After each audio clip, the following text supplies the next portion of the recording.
Аерозагадувањето е голем еколошки и здравствен проблем. Впрочем, ние го имаме овој проблем нели хронично, со години наносит. Годинава очекувани се сите овие ситуации, веќе сме нели календарски зима, температурите се пониски, дури имаме и минусни температури на утро и навечер. Најпогодена група на жители во државава од целата ова ситуација сепак би рекла дека се дечињата. И тоа најмалите деца, доенчињата и малите деца првите неколку години. Зошто се они највулнерабилна група? Затоа што нивниот имунолошки систем е незрел. Тие имаат незрели органи на раѓање. Зависни се од имунитетот на мајката, значи вродениот имунитет тие го наследуваат од мајката. Првите 5 до 6 месеци многу ни е битно исхраната на доенчињата да биде со мајчино млеко, бидејќи тоа ќе го даде и најдобриот имунитет на децата. Ние имаме ситуации кога и малите деца, доенчињата пред прва година почнуваат да посетуваат установи, односно градинки. Тие дечиња се уште не се спремни, нели, велиме, за да посетат градинка, меѓутоа законот наложува мајките да се вратат на работа со полни 8 месеци породилно отсуство.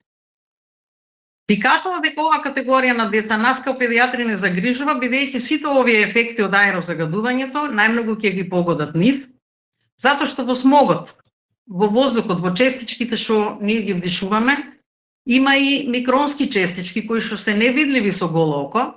Тоа се добро познатите PM10 и PM2,5, нели, микронски честички. Децата, бидејќи имаат незрело дишно стебло, да речам да знаат сите дека дишното стебло или белодробието кај децата не е миниатура, не е копија на белодробието на возрастните.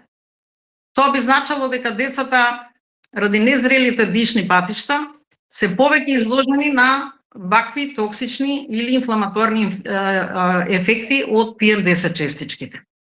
Белодробието кај децата има и пократки дишни патишта, незрел епител, незрел цилиарен епител.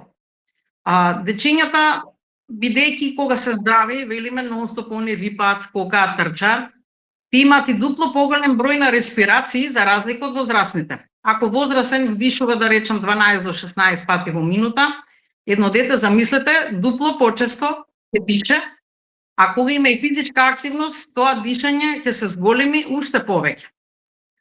Би кажала дека децата при физичките активности ретко го користат носот за дишање, тоа е многу важен орган. Значи, дишањето кај нив би било претежно преку уста. Кога дишањето преку уста, кога имаме обзир дека тие се и со помала висина од возрастните, а PM10 частичките и сите оксиди што ги содржи смогот се во ниските делови на воздухот, да не речем во близина на почвата, во близина на земјата, така да децата најголема експозиција од аерозагадувањето би биле како категорија првите неколку години. Затоа ние мораме да вложиме напор и труд како држава, како институции, да го заштитиме здравјето на нашите деца. Најголем дел од нив, реков, посетуваат градинки, имаме ние и школски деца, и основци, и средношколци. Сега радува фактот што они се при крај на првото полугодие.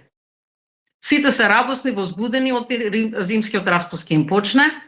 Верувам дека во догледно време, ако ни дозволат и временските услови, како што има најава од метеоролозите за дожд, евентуално и снег околу Нова година, би било добре дојдено за сите деца да пожелиме, да посакаме да посетат планина, да посетат село, да посетат зимски центри. Намерата е да укажам дека сите што имаат шанса да можат да ги дислоцираат своите дечиња вон ваква градска средина, како што е Скопје, како што е Котлина, да можеме децата да ги однесеме нели на повисока надморска висина, каде би престојувале на почист воздух. Сите овие ситуации што ги напомнав, значи влијаат да децата полесно бидат приемчиви за една банална вирусна инфекција, што нема да го погоди, да речем, возрастен пациент, бидејќи ние во воздухот нормално имаме циркулација на голем број на вируси. Најголема група би ја спомнала риновирусите, потоа ги имаме коронавирусните, нели, инфекции, би ги спомнала аденовирусите. Сега веќе гледате на дневна основа, сите ние лекарите пријавуваме и одредена бројка на пациенти со грип. Значи, грипот актуелно веќе го сметаме дека е почнат. Пикот сигурно ќе го очекуваме таму во јануари или почетокот на февруари. Така да децата се ризична категорија за сите овие тешки заболувања, затоа што кај нив аерозагадувањето ќе направи една долготрајна воспалителна реакција во нивното белодробје. Значи, таа инфламација, тој синдром на инфламација ќе направи да тие се полнат во белодробјето со слуз. Кашлицата ќе биде за нас доминантен симптом и тоа најчесто имаме дечиња кои што суво кашлаат, надразнително, напорно кашлаат. Родителите реферираат дури и децата ноќе не им спијат, значи децата имаат немерен сон или често се будат навечер. Сите тие ситуации ќе доведат да ние дечиња што ни се со многу осетливо здравје, со многу намален имунитет, да ги верифицираме во нашите ординации со диагноза на бронхиолитис, диагноза на бронхитис и диагноза на пневмонија. Верувајте дека како матични лекари сакаме да се справиме со сите овие ситуации амбулански, меѓутоа голем дел од дечињата, верувам, не ќе можеме амбулански ние матичните педиатри да ги решиме, ќе ни преостане да ги пренасочуваме во установите од терцијарна здравствена заштита, како што е клиниката за детски болести и клиниката за респираторни заболувања кај децата во Козле. Тие таму секако би добиле третман, не само амбулански, верувам дека голем дел ќе бидат хоспитализирани, а впрочем гледате овие неколку дена, од тие установи беа реферирани с големен број и на прегледи и с големен број на хоспитализирани деца. Најчесто прашање деновиве од секако од нашите родители, верувам не само до мене лично и до сите педиатри и матични лекари, дали на децата да им ставиме маска. Ние знаеме една пандемија наназад неколку години што ни донесе, знаеме со какви искуства се стекнавме сите. Маската штити, не викам дека не штити, меѓутоа за мали дечиња до 3 години, верувајте, не е препорачлива, затоа што платна маска или хартијана маска вас не ве штити од штетното влијание на PM10 и PM2,5 частичките. Солидна маска би била, да речам, да препорачам N95, што значи во превод таа маска би штитала дури 95% од тие частички да не влезат во дишното стебло кај децата. Значи, можеме деца над 3 години да советуваме да користат таква маска, впрочем и возрастните зошто да не. Најважната препорака од сите педиатри и матични лекари е да ние суплементираме витамини кои што децата не можат да ги внесат со исхраната. Тука најголемиот предизвик наше е да ние упатуваме на препорака сите дечиња во есенскиот и зимскиот период, па да не речеме рана пролет, да примат одредена концентрација на витамин Д. Имаме голем број на препарати во нашите аптеки, и во вид на капки, раствори, масла или капсули.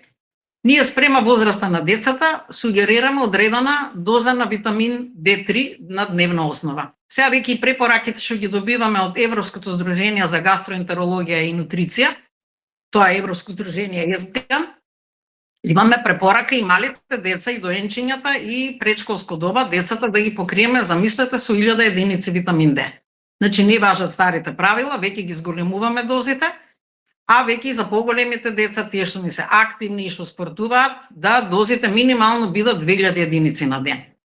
Голема препорака има од наша страна да се внесе цинкот како микроелемент, да се внесе и С витаминот, тоа се добри заштитници на нашиот имунитет, го моделираат имунитетот, така да топла препорака за сите родители да ги покријат децата со Д витамин, С витамин и цинк, а кај една мала група на деца секој сугерираме и употреба на бета-глукански препарати.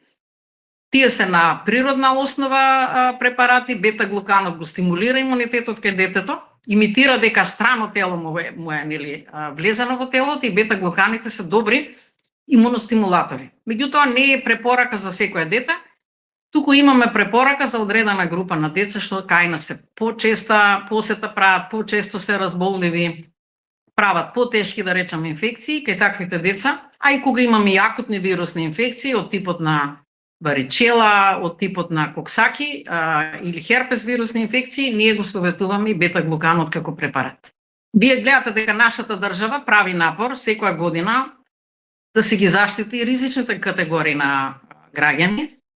Овде да ги спомнам дека хроничните болни се опфатени, сите возрастни над 65, трудниците, меѓутоа и педиатриската популација од 6 месеци до 6 години е препорака да се ние, значи ги заштитиме дечињата. Не можам да ви одговорам зошто се уште во редовен календар на вакцини, се уште не е ставена вакцината против грип за мали деца.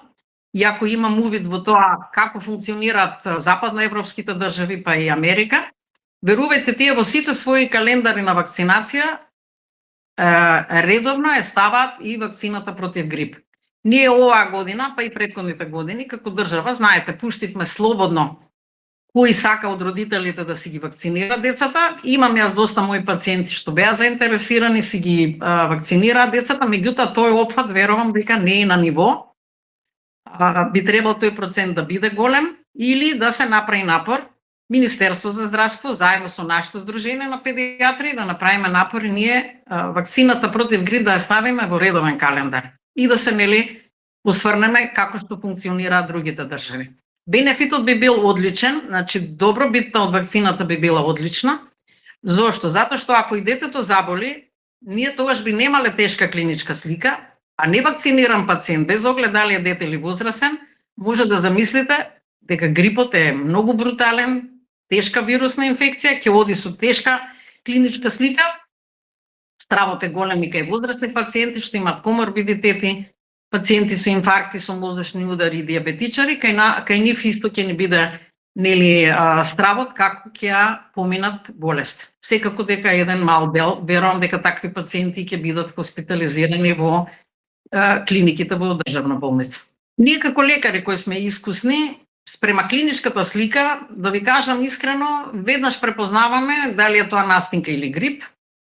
Секако клиничката слика е таа што не води, анамнезата не води во диагностицирање, и ако си имаме и алатки за да докажеме една вирусна или бактериска инфекција, ги правиме и основните рутинските лабораториски анализи. Ако затреба проверуваме бриз од грло. Меѓутоа клиничката слика на грипот е многу нагло, таа има нагли почеток. Грипот, реков, е брутален, грипот почнува нагло без никаква најава.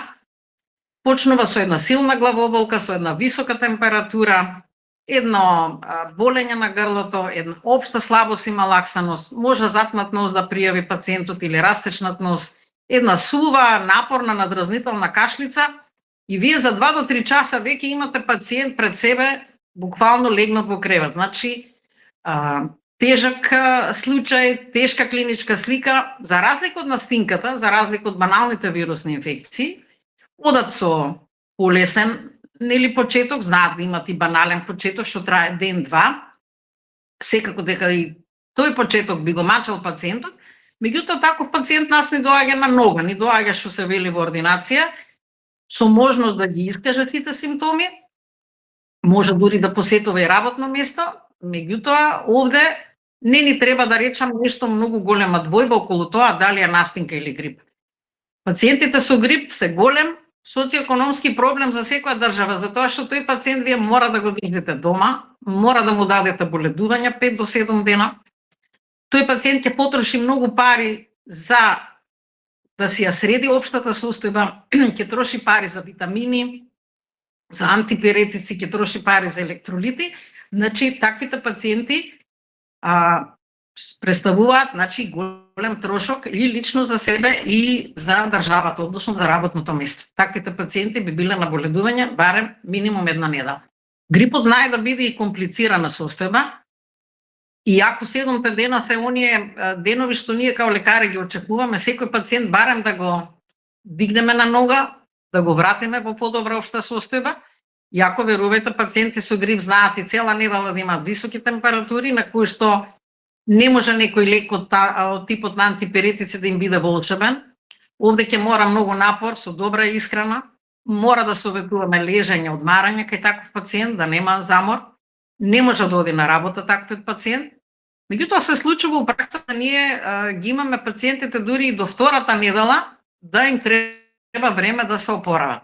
Значи, таквите пациенти неретко се овие хронично болните пациенти, неретко се пациенти што имаат срцево страдање, неретко тоа се пациенти што имаат белодробни заболувања од типот на астма, хронична обструктивна белодробна болест.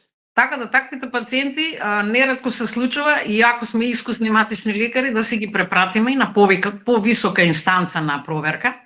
Нормално тука ќе искористиме консултација или со инфектолозите или со пулмолозите, затоа што секако објективно е да очекуваме да таквиот пациент може да има компликација од типот на една тешка бронхопневмонија, може да има компликација, не дај Боже, со срцеви проблеми, со пореметување на срцевиот ритам, некојаш и мозочните функции кај таквите пациенти се засегнати, така да сме имале случаи у пракса, дури до 2 недели да трае клиничката слика на една инфлуенца, значи на еден грип. И тука ќе ни треба тој, што велиме, мултидисциплинарен пристап, да помогнеме да пациентот што порано го вратиме во нормално, односно во нормална општа состојба.